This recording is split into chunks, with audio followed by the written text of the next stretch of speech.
Meaning of interrogator.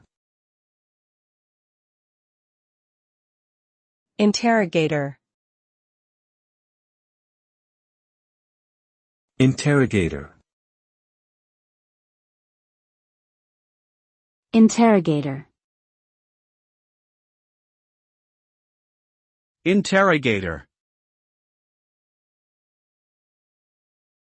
The word interrogator refers to a person who asks questions of someone else in order to obtain information or to elicit a confession. This term is often used in the context of law enforcement and intelligence gathering, where interrogators may be trained professionals who are skilled in extracting information from suspects or individuals who have knowledge that is relevant to an investigation. However, the term can be used more broadly to describe anyone who asks questions in order to learn more about a particular topic or to solve a problem.